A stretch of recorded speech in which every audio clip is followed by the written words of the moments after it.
Hey folks, it's Steve. Sorry for the really tight shot here, camera shot. I am working on, this is the first tune that I'm working on for my new record. This is called Bring Back the 70's. I wanted to get started on this project with an upbeat number. We got some of it done. We always start with, I always start with bass and drums, and then I'll put a piano part down. Just to give you an idea of what we've got so far. It's going to sound a little bit like this.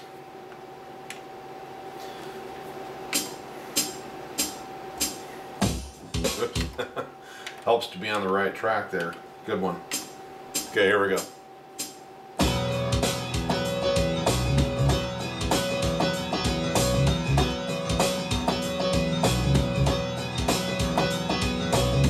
I've been a music fan as long as I remember, and I love songs of every shape and size. There is, and I don't remember the words right now, you know, I'm not doing a vocal right now, but I want to take you to that time.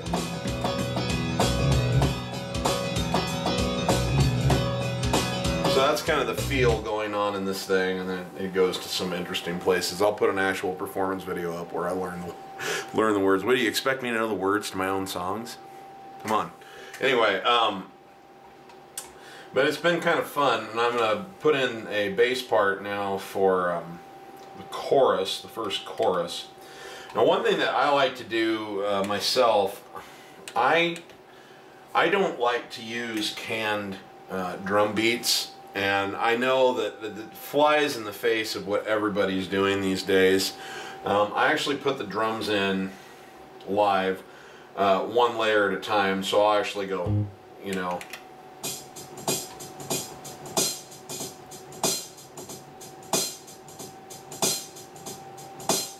and then come in on a second layer and go.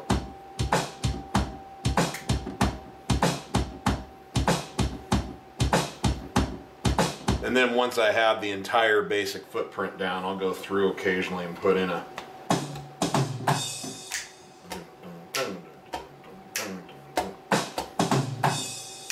you know, just for me, I could be talking out of my ass here, so for people that are into recording, I'm not telling you should do it this way, but for me, the drums feel a little bit more like they're being played than when you just grab a drum beat that's in already and pick a tempo and have it play.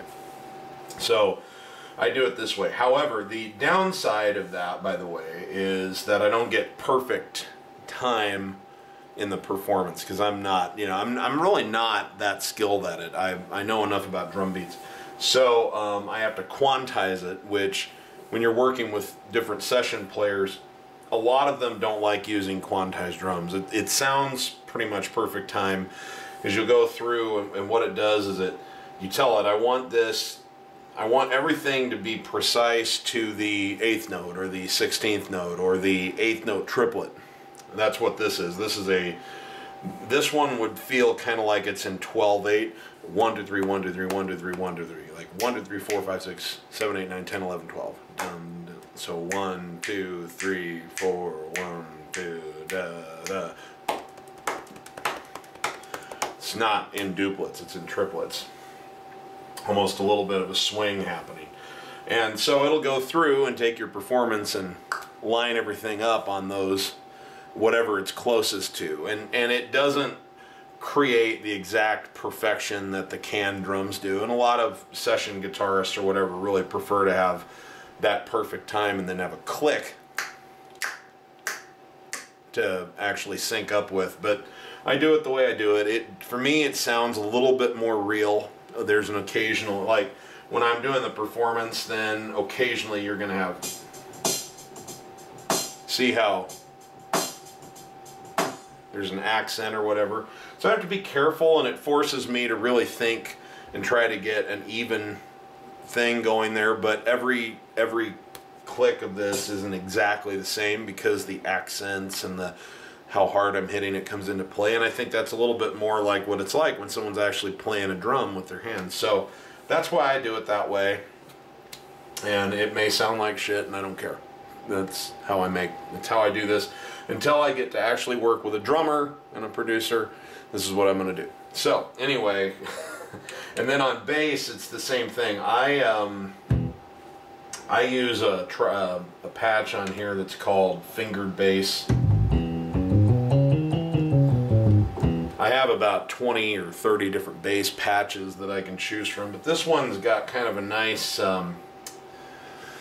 round, but you can still actually, if I do, you can actually, you know, hear the articulation of some different lines and stuff, whereas some of them get a little muddy.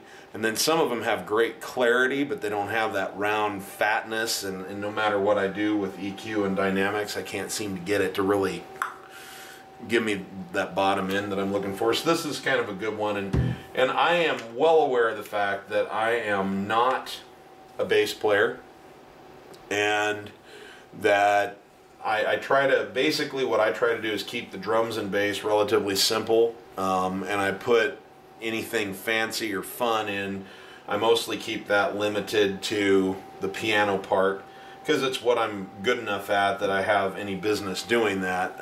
If I try to add too many flourishes and things to the bass or the drums, it just kind of gets in the way of everything. So I kind of try and keep it, I tend to go for a cleaner sound rather than too much extra stuff going on. However, someday when I'm working with real players who are really skilled at this, I would love to have them cut loose and see what they could do to ornament it. And if I bring a guitar sessionist in, for example, yeah, I'll be real interested in hearing his ideas or hers.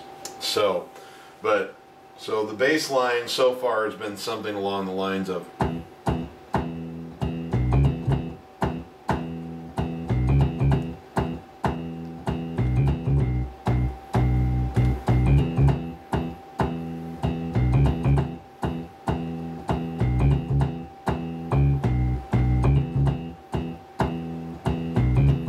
okay, so that's kind of what's been going on. The chorus goes, oh, could somebody please bring back the 70s, when country, rock, and disco were my friends. So we'll see. I'm just going to put a little bass part down, and then I'm going to put a drum over the top of it.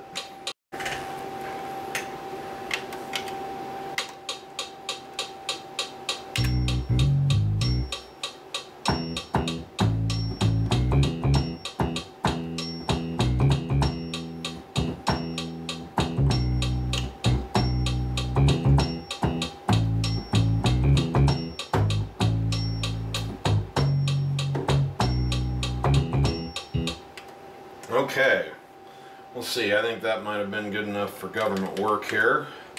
I'm going to quantize the bass too, because I want to make sure that the bass and the drums ultimately end up lining up. So I say quantize that to the 8th note triplet.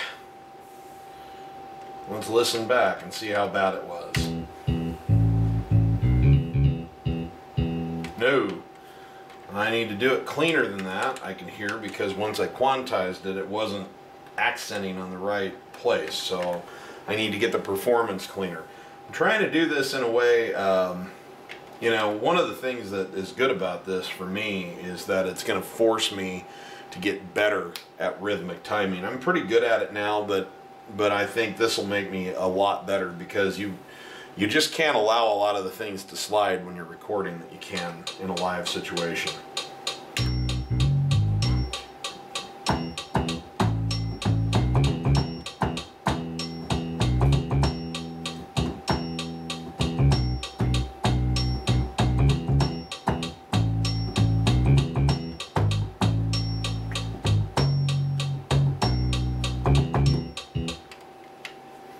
Okay, let's see how that one comes out. This is recording. Mario Como once said, "We campaign in poetry and we govern in prose." Well, we tell stories about what we've done in poetry, but it's prose when you're actually doing it.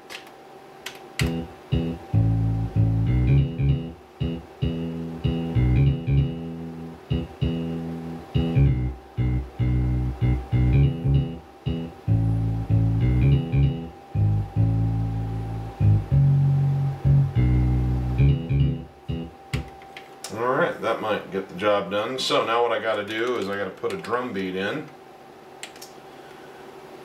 And what I'm going to do, I've been playing on hi-hats.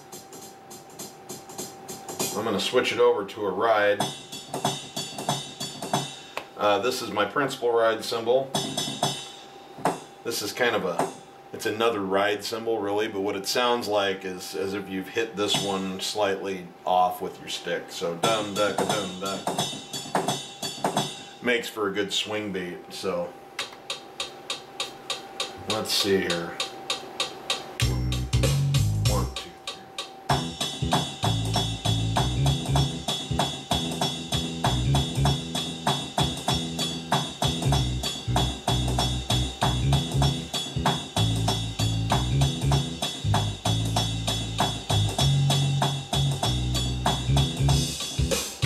Okay. I had a bad version of it already on here that I'm kind of replacing. It was just sort of a demo, and now I'm kind of dubbing over the top of those tracks, and that's why it comes back in later.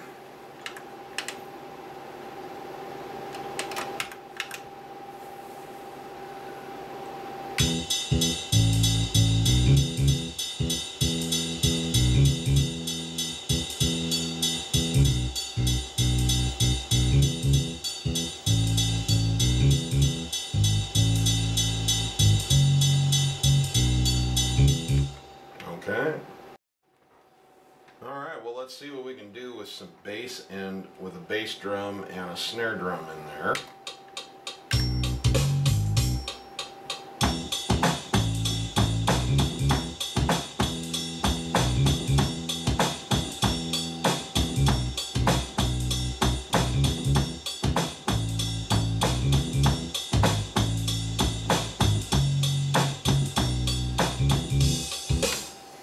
Okay.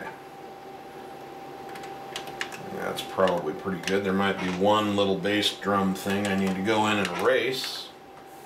I always want to get the bass drum and the bass guitar pretty married, you know. When you get that done, boy, that adds a lot of cleanliness and clarity to your track.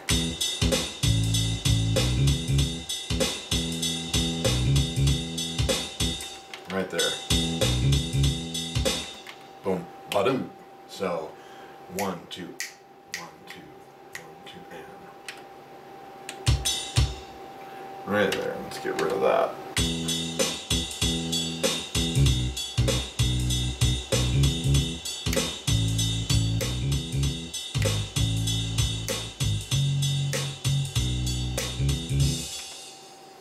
Okay, so that is kind of how the process works. I have a lot more work to do because I got about 3, maybe 2 or 3 more choruses and more verses, but it gives you a little idea of what I'm up to. So when I put a video together, a performance video of this, I'm not putting any performance videos together until next week when my it's called an audio interface is coming in, and that'll allow me to get an actual like high quality recording that I'm making of what I'm doing live on here and sync that audio up in the computer so that it's not just this crappy sound that we get from the camera mic. So, but for these little documentary clips, I don't mind doing it like this.